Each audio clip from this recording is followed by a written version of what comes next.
saw that.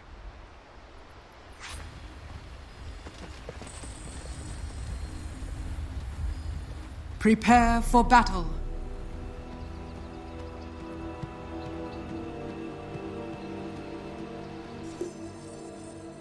BO1. BO1. So Trent, this is what we live for, buddy. This is it. Not quite elimination, but still a best of one little mini bracket. Trent, the tournament within the tournament. Okay. This is. I live for best of ones. Playoffs to decide fourth place. Okay. Thank you for a new life goal, my friend. I might have overhyped it a little bit. I guess you're right. These voice lines are pretty hyped, though. Trent, Secret taking a page out of the Na'Vi book. They got 2-0'd by him yesterday. Looks like old Puppy went back, looked at the replays, and said, damn, Chen Storm with Rubik is really good. Let's try it. And they've got it here.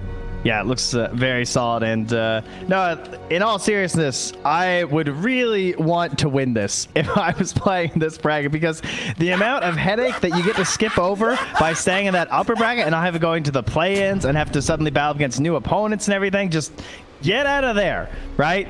Stay the course, stay and take an upper bracket slot in those playoffs. So even though it is a bunch of best of ones, I'm really glad we're doing a full double elimination thing, because any other like time rating or any other bad methods, or just get out of that. Yeah. Let's do this and let's figure out who deserves to stay up here. I'm glad we didn't just do another round robin. I think with 4 teams, that is not nearly the elegant solution that that does not work at face value. So doing this little double elimination kind of mini bracket, I think makes a lot of sense. The battle begins. So far, it's been pretty darn hype, and hopefully that continues here. Best of one Dota, it does have a slightly different flavor, right? Lower margin for error. Generally going to see teams maybe play a little bit safer. Mentality is a little bit more wait for the enemy to make a mistake. We're going to play our game. We're going to punish when they overstep. So I would expect maybe to see a little bit more farming, although these lineups do look pretty aggressive. Yeah, nobody wants to be stuck in the timed lineup situation when it's a best of one like this. You don't want to be feeling like you need to have a crazy advantage by like 30 minutes or like taking a Rax or something like that. And for the most part, I'd say that's pretty fair here. Both teams are just going to be looking to propel out of the laning stage and see if they can get that little bit of a lead, but it's not going to be like a crazy explosive game necessarily. The thing that stands out to me about these two drafts is just the way the fights look like they're going to break down in the mid game. There are so many tools happening that I just predict complete and utter chaos. Like, just look at like Invoker spells, Gyro spells, Bloodseeker spells. It's like Venn diagrams are going to be all over the place. Yeah. There's going to be false promises and relocate saves, and that's just the Dire. On the Radiant side, you've got Hand of God, you've got Stampede, and then Rubik is just going to be stealing random stuff from Liquid. So the fights are going to be incredibly hard to keep track in a game like this. And I feel like a solid BKB carry, or someone who's just able to actually feel stable, is going to look very strong. Shout out to our observer and producer, Mike LaPhoenix, Mr. MLP at the helm, so I'm sure he will be catching most of this action for us. I've got confidence in Mr. MLP. But this liquid draft, a little weird, but you know, I do like that they've got this very clear raid boss Gyro. We've seen this strategy around the Medusa in recent memory. Gyro Wisp, a little outdated, but hey, you give him an Alacrity, you got that false promise for the back, you've got double healers here. Definitely a world where Mick A could have a repeat of, didn't he play Dusa yesterday? Am I crazy? I'm not sure. I wasn't there for that one, if that happened. So there you go. He did. Game 1 yesterday versus Nigma. Mick A carried on Dusa and looked great with it. So very similar kind of vibes. They had an Oracle in that game as well, Trent. Ah, that's a quality hero these days, I tell you. Especially with Insania players. You could call me an Boxy, Insania fan. It's all the Han. I know how it is. Boxy does manage to survive, playing the Quaspex Invoker versus the Storm Spirit, so not starting off too hot. Oh, he actually gets caught by the pull. But the Fairy Fire and Tornado is enough for the save. Got the salve, a couple of tangos. Set now. Thoughts about this aggro try, though, coming out of Secret around the Drow Ranger?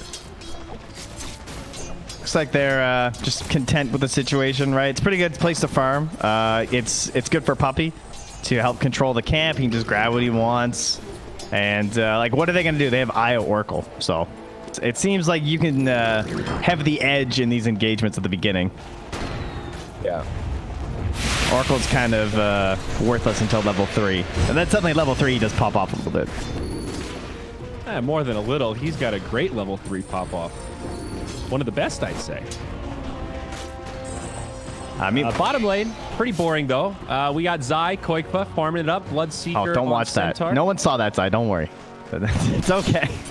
It should be pretty even passage. That was really disappointing. It was so close. I can't believe I didn't pull. You get nothing. Yeah, aside from that. Yeah. Well, I mean, that's going supposed to according be... to plan down here. It's just going to be a little bit blah, right? I mean, you got Orb of Venom on each of them, so it's they're both just like, well, we wasted our gold on this, didn't we? It's like, yeah. I mean, level 6, even still, I guess Centaur, he can always TP out, so... Only Bloodseeker doesn't do anything too goofy. Farm, farm, farm. Now mid, though, we got a rotation. 4-minute flip a coming. Yapzor, he knows this well. And not going to be able to find anything. But the rune does get secured for Nisha. That is the Arcane. yeah, he already grabbed it up, so it's all solid, especially after tagging that EMP. As we still wait, our first player, oh, bottom, Koikpa went in, and he got caught by the tower. Did I just caster curse this bottom lane, buddy? Look at that. What did I say? Unless the Bloodseeker does something, did I say goofy? What was the word I used there? I don't really listen, so I'm not sure, but I believe he was goofing. He goofed. that was it right there, bud.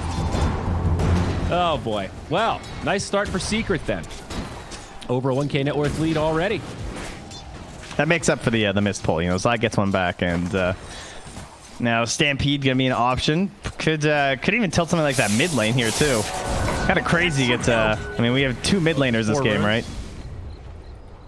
Can't believe Zai didn't go for it. I guess when you're 1v1, you don't want to leave the lane too long, but he could have just walked up and grabbed that other bounty. Yeah, he's got a full wave coming in and everything, though. Right now, Koikpa is one creep away from 6, and Zai is a little bit low. As you said, has the TP, though, but... I mean, now he's just max HP, so if he tries to rupture him, he's just going to stand there. He's not going to care at all. Mid lane, the zip. Oh, good setup here. Boxy again. Great tornado, but the Stampede, they should be able to chase him down and kill some. Oh, that was almost bad. Whew. Nisha, about 19 HP there. Just a little close. Going to opt the TP. Obviously, Bloodseeker pretty good at chasing down those cleanup kills. Now drops the Rupture. Yappy. TP out. A little close? No, not even at all. Catapult was not enough damage to help, unfortunately, as it's an instant TP to the top lane.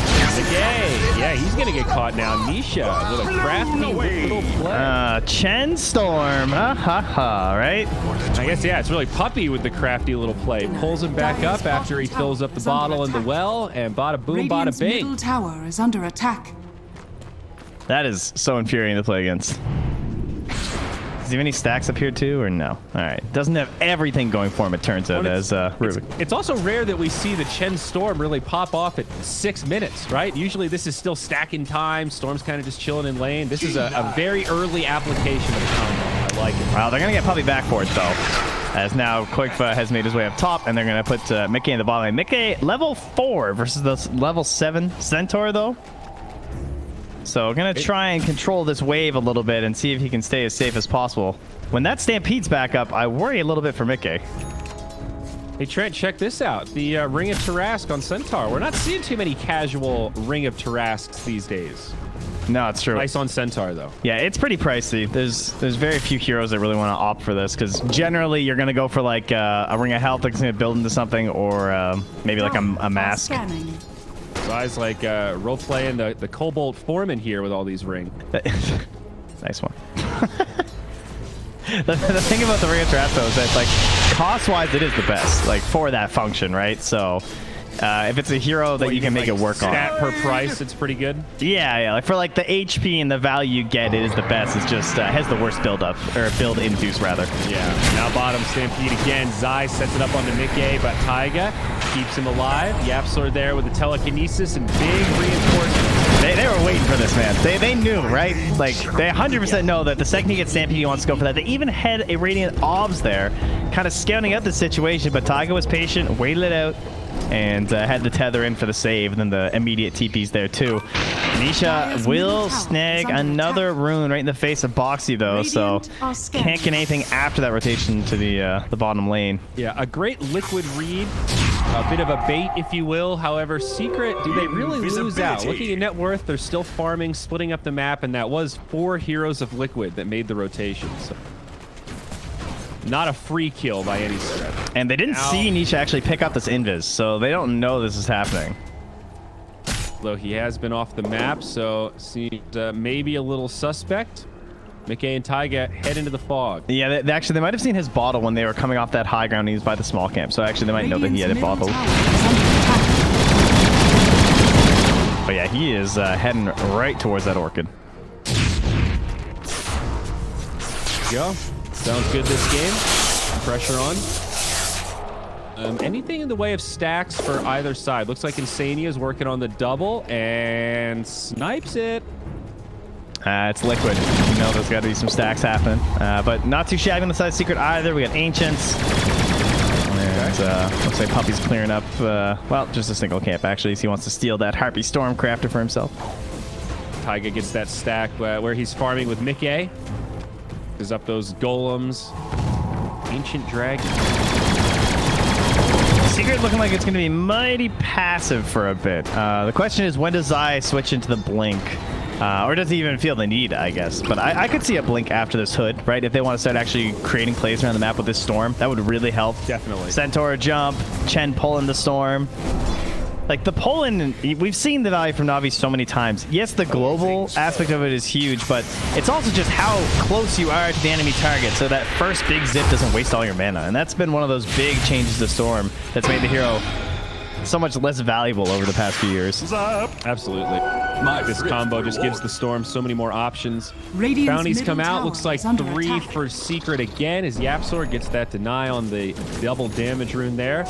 Would you believe it, Trent? Secret rotated their cores into the jungle, and Yapsor is now getting solo lane experience. And Nisha also decided that he wants to play passive because of what his team's doing. So he had the Orchid queued up, and then he shifted those robes into Treads and Akaya instead. Pretty cool thing you can do with the Orchid buildup. Yeah, that's awesome. You can keep yourself open-ended, but still get some great value out of that extra int. Yep. Nisha. That's playing to win, baby.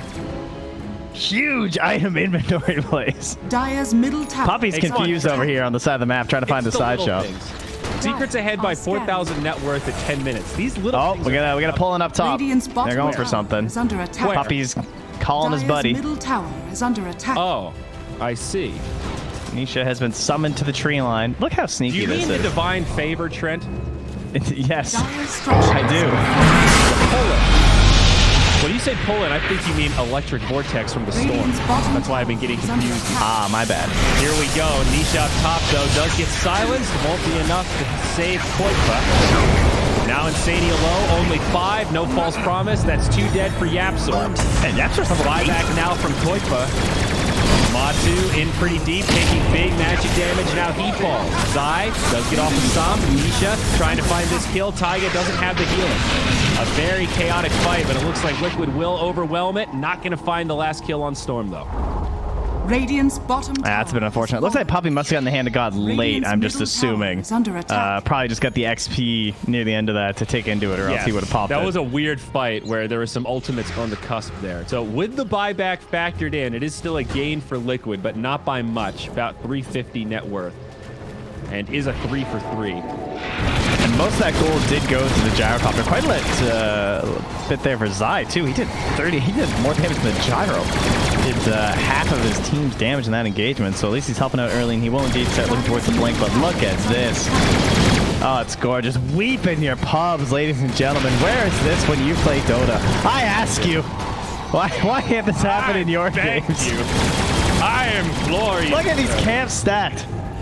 Yeah, and even on the Radiant, too. I mean, Machu's killing a double ancient stack right now, side by side. So there's something to be learned here, folks. 2 of the best teams in the world prioritizing stacking at 12 minutes. Also awkward in that fight before the Drow Ranger gets out that Dragon Lance. So a tough one for Matu. Got caught a little too far forward. sort of less than ideal for both sides to commit to that fight as it. Yeah, Liquid were kind of, I think, happy to see Secret make the first move, though. Yes, for sure. Dire's I think they're more enticed to play a bit defensive. But so maybe could open up an option for Secret. We're back again, though. Divine Favor's up, so he can do the call-in once more if he requires it. And I see heroes coming in. Yeah, they're ready for it. Again, Liquid reading this pretty darn well. They just want the deny at this point, I think. They can just disengage with Tornado and deny the tower. But Quagga's not opting for it, though. He's clearing the way first. I just can't get over how classic Dire's Secret this middle is right tower now. Like, is they're under pressuring attack. top. Puppy's just sitting here with Divine Favor. Like, whenever we're ready, we can do this. So they're forcing Liquid to rotate. Meanwhile, Nisha's just pushing out bottom, farming jungle, while Yapzor free farms mid solo and pressures. Yeah, of course it's Yapzor who's getting free farm, right? Yeah, exactly. That's what I mean. Like, Yapzor's showing, Nisha's farming safely, Puppy's up top, showing with Matsu, and kind of threatening the guys, we can initiate anytime we want. Nisha could be right next to me in just a couple seconds. I do like getting into their head. I like the top play, though. They don't deny it. Even though Secret will have to make another mover up here, like, they clear the wave and they just say, you know what? Let's just leave it. I mean, at least then they have to do this concentrated push once again. Like, they're not going to want to send just Zai up here or something, but they're smoking mid. They're looking for their first play, and he went for the pipe instead of the blink here, so this is not a blink reveal on Zai. He stopped off for the pipe instead. Still be very survivable against the gyro, though. Recall last fight, Drow died mostly to magic damage. Here we go. He knew. He pinged him. Nisha, yeah, they go straight on to Koikba.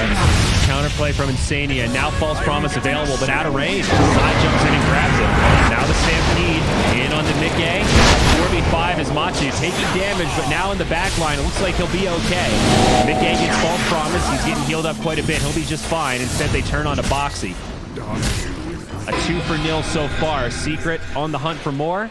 Might not find it, but that tier 1 tower has also fallen. Once that call down came out and it just didn't look like much was happening for Liquid, that fight was starting to look a little disastrous.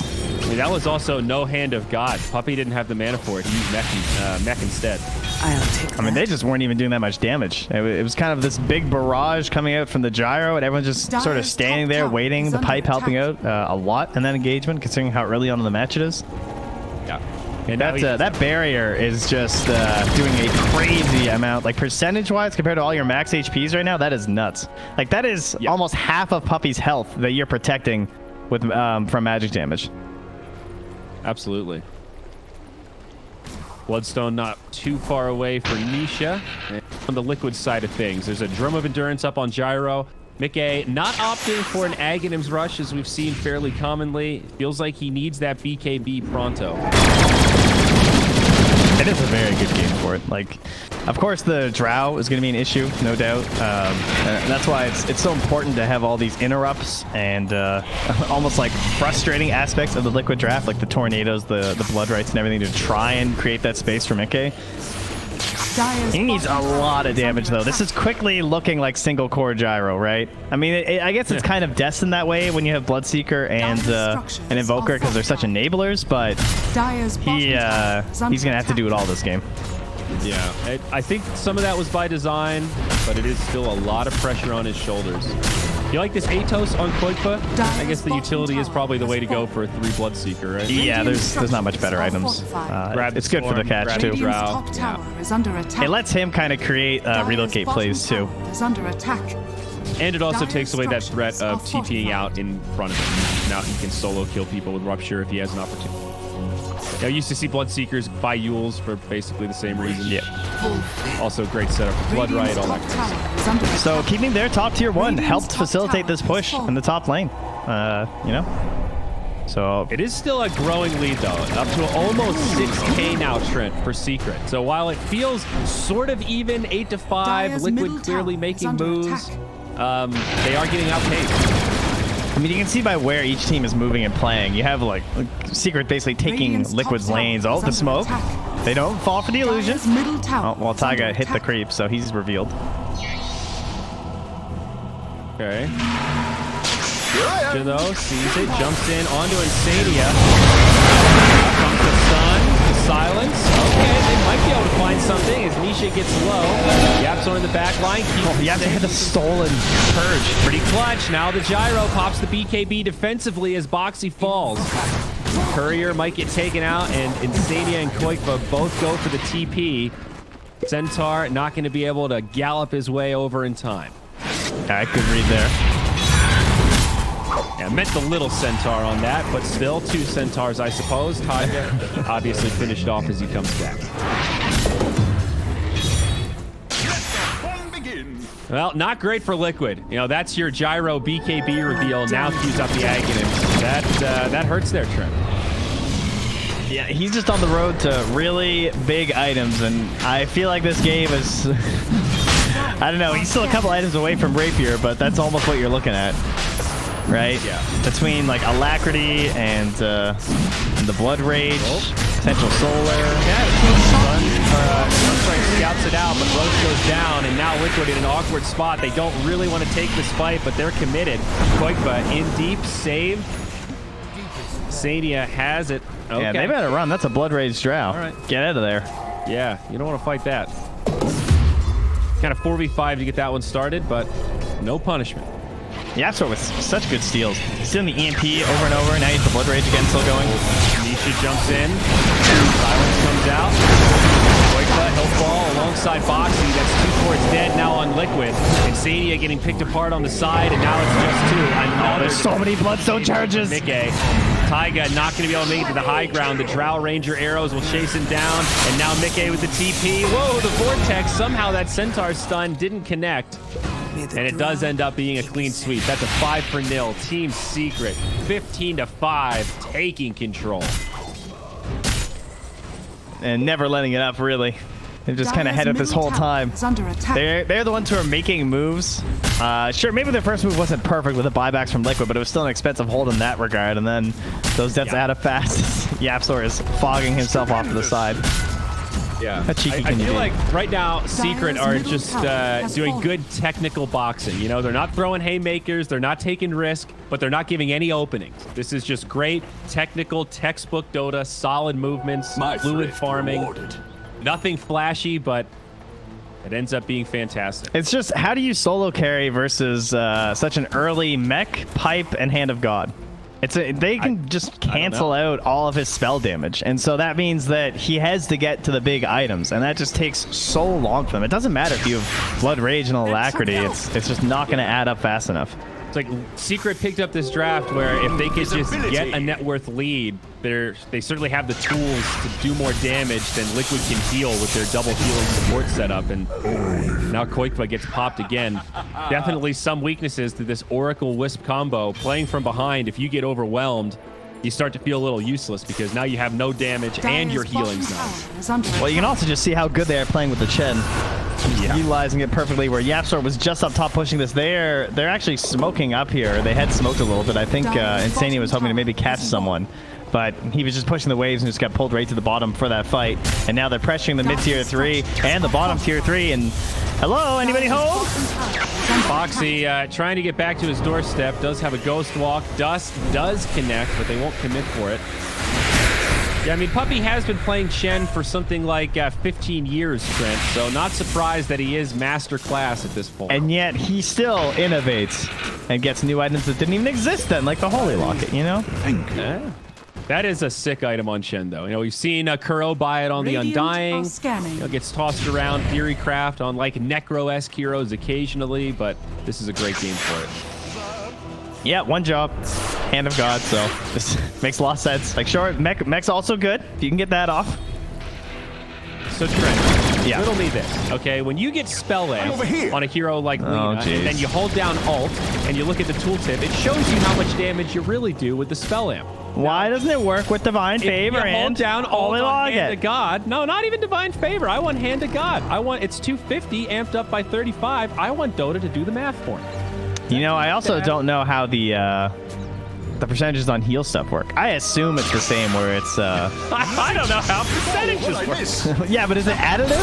You remember how stats resistance used to work? You know what I'm saying? Oh, it could be additive for healing. But here we go. Big fight breaks out. They do get the save on the Bloodseeker, but I think he might still pop. The Quakester will survive for a few more seconds. but now falls. Foxy also goes down. Double buyback, though. They want to get back into this fight. Maybe an option to turn. Nisha a little bit low on mana, but don't forget, does have that Aegis. Man, they need this Atos. Now Wisp is low. Zai getting into the backline, putting a lot of pressure onto Taiga, but can't finish him off. Now the Drow, they found her, but can they kill her? They need a little bit more. Quake was there, but Puppy trying to assist his carry, and he will repel. A tight fight now, still a 5v5 as Nisha finally goes down, but it's Storm Spirit. The best Aegis carrier in the game is about to come back to life, and that's a full mana bar. Zip zap in the back line, Mickey's down, and Nisha is going to clean house. He works as a janitor on the night shift, and he's getting a bonus today. That's 4 dead as Liquid are in big trouble in this best of 1. There it is, GG Trent. That's it. Nisha with the Aegis slaps him down. Team secret. Well, like we said, the very long, drawn-out best of 1s. The teams play very patient. That's what you expect coming into this sort of a situation here.